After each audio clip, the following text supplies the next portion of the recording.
Everyone আসসালামু আলাইকুম।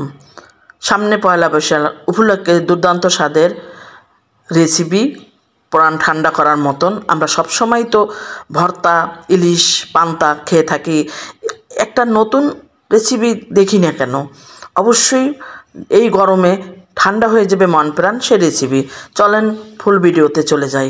ফুল রেসিপিতে আমাদের পান্তা ভাত তো লাগবেই। এই রেসিপিতে আমাদের পান্তা ভাত লাগবে। এটা আদি যুগ থেকেই খেয়ে আসছে সবাই। এটা একটু মোটিভেশন করে আর একটু ঠান্ডা ঠান্ডা খেতে চাই আমরা, সেই জন্য আজকের রেসিপি শুরু হয়ে গেল। একটা পাতিলের ভিতরে ভাতটা দিয়ে রাখলাম।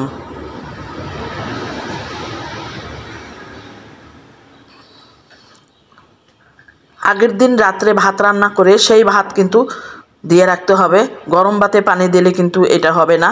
এটা একটু গলা গলা ভাত হতে হবে। পর্যাপ্ত পরিমাণ পানি দিয়ে আমি রেখে দেব। এটা আগের দিন রাত্রের,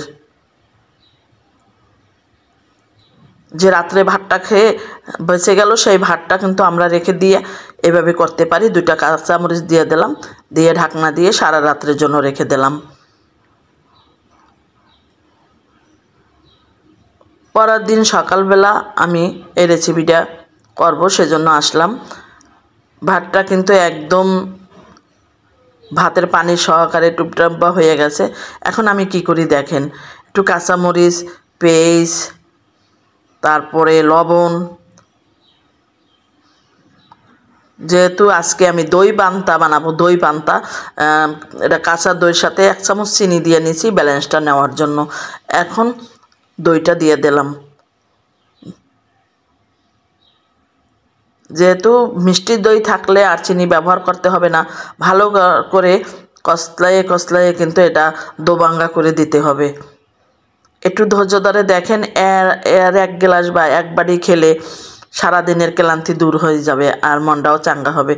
এখানে ফোড়নের জন্য বাদাম, কিশমিশ, জিরা, সরিষা, আরও অনেক কিছু আছে, দেখতে থাকেন। সাদা তৈলের ভিতরে জিরা আর সরিষা দিয়ে ফোড়ন দিয়ে দিলাম। পেঁয়াজ, কাঁচামরিচ, এখন বাদাম, কিশমিশ, 2 ধরনের বাদাম দিলাম, দিয়ে ভালো করে হালকা করে ভেজে নিলাম। চুলার আঁচটা মিডিয়াম টু লো আঁচে রাখবেন যেন পুড়ে না যায়। ধনিয়া পাতা দিয়ে চুলাটা বন্ধ করে দিয়ে সার্ভ করে দিলাম। অবশ্যই একদিনের জন্য হইলেও ওই দিন এর একটা ডিশ রাখবেন। খেয়ে দেখেন কত চমৎকার একটা রেসিপি। দেখেন এখানে সব ধরনের খাবারের সাথে কিন্তু মিলে যাবে। আপনার বাদাম আছে, কিশমিশ আছে, সারাদিনের ক্লান্তি যে এটা ঠান্ডা ঠান্ডা খেতে কিন্তু খুব মজা লাগে।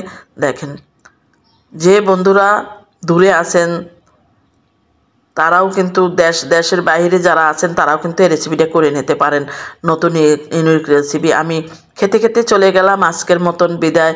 পারুল আলম পহেলা বৈশাখের নতুন একটা এপিসোড দিয়ে, একটা রেসিপি দিয়ে চলে যাচ্ছি। পরবর্তী বছর বেঁচে থাকলে আবার ফিরে আসব আপনাদের মাঝে। এ পর্যন্ত আপনারা ভালো থাকেন, সুস্থ থাকেন, নিরাপদে থাকেন। আল্লাহ হাফেজ। শুভ সকাল।